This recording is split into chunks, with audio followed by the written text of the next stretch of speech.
Hello and welcome to today's training. We will be learning about the 3M AdFlow PAPR assembly, a required PPE for all welders. Our objective in the course is to understand the basics and function of the overall PAPR systems, to learn about each of the essential components, which are the battery and the charger, the blower motor unit, the filters and cartridge, breathing tubes, and headgear. In this course, you will also know how to clean, store, and care for your PAPR to keep it operational for a long time. PAPR stands for Powered Air Purifying Respirator. The picture shows the complete assembly. It is designed to remove the respirable contaminants by use of a blower, which blows the air over a filter cartridge to remove the particulates and delivers the clean air through the tube and shield of the user. Before using the 3M AdFlow PAPR, the user should read all instructions. The links to the instructions and maintenance poster will be available at the end of this training. The videos from the webinar are included in this PowerPoint presentation. Here is an overview of the main components of the PAPR system. This includes the battery and charger, blower, filter cartridge, breathing tube, and headgear. The next slide will go into the specifics for the battery and charger. All issued PAPRs will come with a lithium-ion battery and a charger. These items are pictured on the left and middle. The far right picture is a battery charging stand. These are not purchased at BlueScope. Rather, welders are asked to keep their battery charger in their lockers for safekeeping. Upon each use of the battery, check the following. Confirm that the battery pack is fully charged and charge is sufficient for duration of the work period. Clean surface. Battery pack hinge should be intact with no damage or erosion. Inspect the battery pack for cracks and apparent damage. The plastic case should not be chalky or soft. If these are signs, then this is damaged and needs to be replaced. Battery pack electrical contacts should be clean and dry with no corrosion. Battery pack release button should move freely and function properly. Installation and removal of the 3M AdFlow PAPR battery pack. Inspect the hinge and latch on the battery pack and ensure they are clean and undamaged.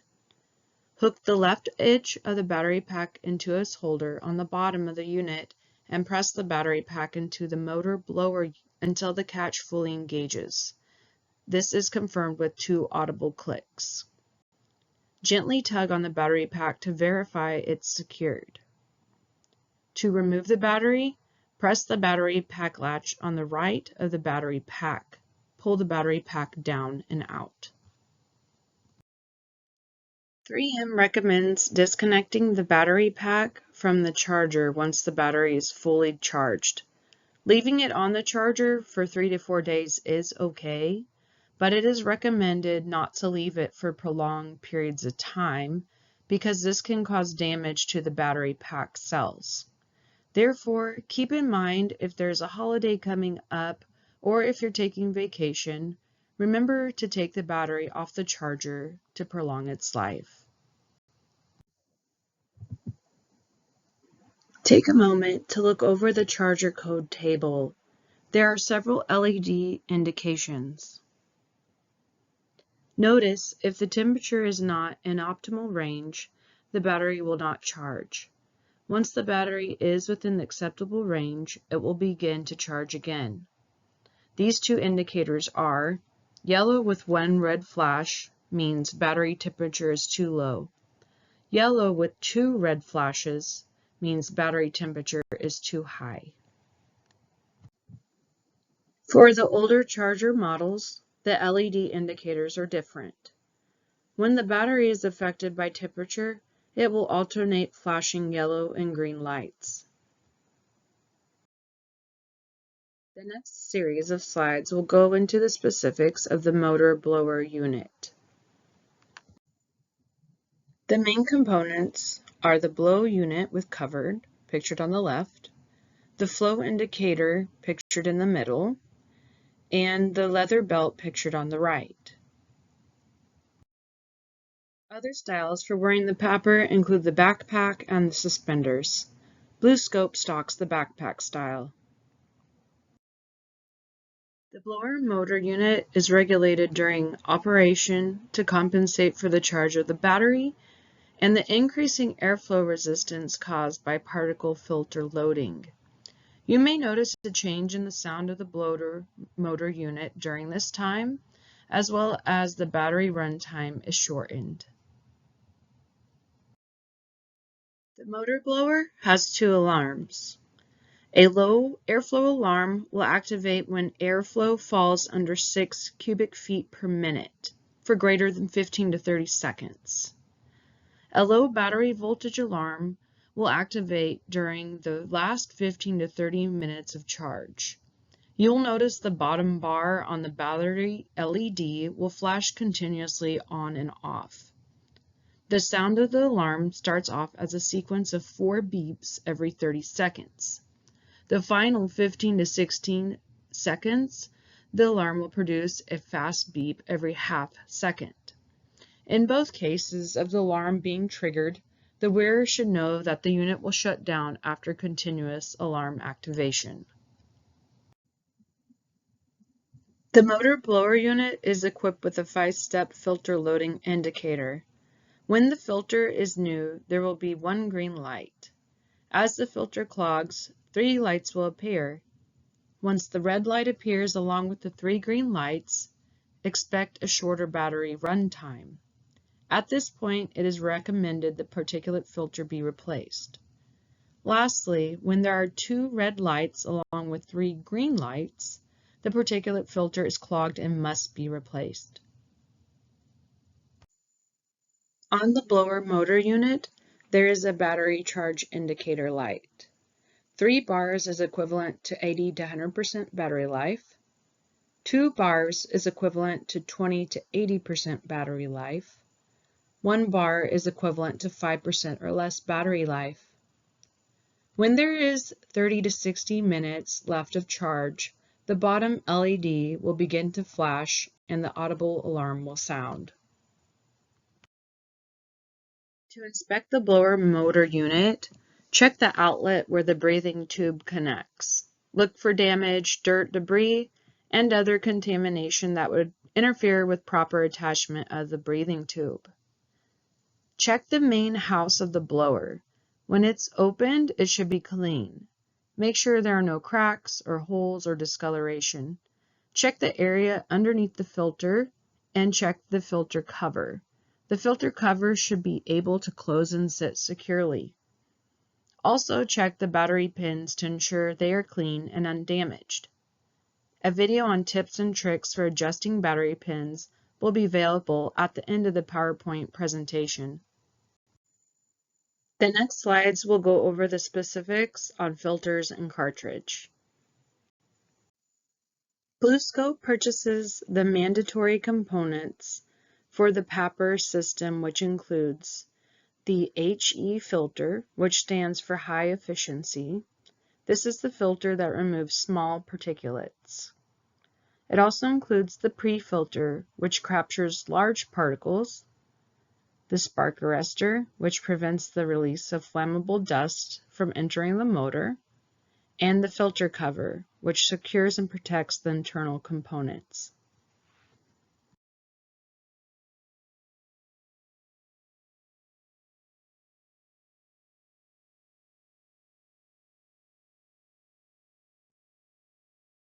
Here are clear pictures of the spark arrestor and pre-filter. The spark arrestor installs into the filter cover, whereas the pre-filter installs between the spark arrestor and HE filter. To inspect the filter and components, check the spark arrestor. This should be checked each time the filters are changed. Replace this when it is damaged. The spark arrestor can last for months. Wash with soapy water once a week. Check the pre-filter. Ensure it is intact, clean, and squarely fitted into the filter cover. Replacement is once a week. If replacement is needed before that interval, notify your process lead. When inspecting the filter cover, check for cracks, chips, deep scratches, discoloration, and debris. Ensure the latch is functional. At the end of this PowerPoint presentation, videos will be available to watch complete step-by-step installation. 3M recommends Blue Scope welders replace the pre-filter 4 times a month or once a week, and to replace the high-efficiency filter 2 times a month or every other week. This is based off of a 8-hour work week. Some processes, such as arc gouging, can produce a heavy load on the filter and may need to be changed before this interval. These next slides will go into the specifics of the breathing tubes. Check daily the entire breathing tube length. Look for tears, holes, cracks, and other signs of damage. Make sure the gasket and connector is present, and ensure the O-ring is present with no gaps or cracks in the ring. The breathing tube should fit firmly into its connections and be flexible. If there are signs of damage or the connections have gaps, notify your process lead. Breathing tube covers protect and extend the life of the breathing tube. The picture on the left is a breathing tube cover recommended for our work environment, as it is meant for high temperatures and it is made of flame-resistant material. The next slides will discuss in detail the procedures for cleaning the PAPR. The PAPR assembly should be cleaned and inspected after each use and prior to storage. Clean the outer surfaces of the PAPR and battery pack with a soft cloth that is dampened in a solution of water and mild soap. Do not immerse the motor, blower, or battery pack in water. The high-efficiency filter and pre-filters cannot be cleaned. Never use compressed air to clean out these filters. The spark arrestor can be cleaned using a clean, soft cloth dipped in a solution of water and a mild detergent. Completely dry the spark arrestor with a clean cloth. If the spark arrestor cannot be cleaned or is damaged, replace with a new spark arrestor. Do not use solvents or abrasive cleaners. Do not attempt to clean the interior of the motor blower with compressed air or vacuum. Dust accumulation in the motor or blower could not indicate possible filter leakage or improper storage. This must be addressed prior to the next use. Ensure the electrical contacts of the motor blower and battery pack are dry. Here's an overview of the cleaning step by step. Step 1. Cleaning. Remove debris, chemical, or hazardous material. Step 2. Disinfect exposed unit with surfaces with disinfectant such as Clorox wipes. 3. Rinse. Remove all cleaning or disinfectant residue using a damp cloth. Step 4. Drying. Ensure the structure is completely dry by using a soft cloth to dry up any residual. Before disassembly and with the system still running, conduct a general wipe down and removal of dust and debris with a soft cloth.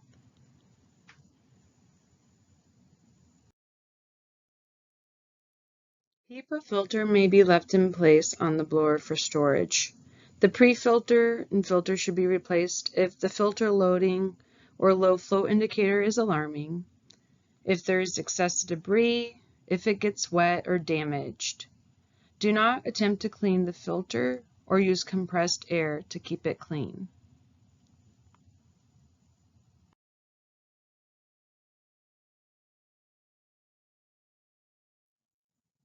Clean the breathing tube and exterior and connection sites using water and detergent solution. Ensure the breathing tube is completely dry before using or storing.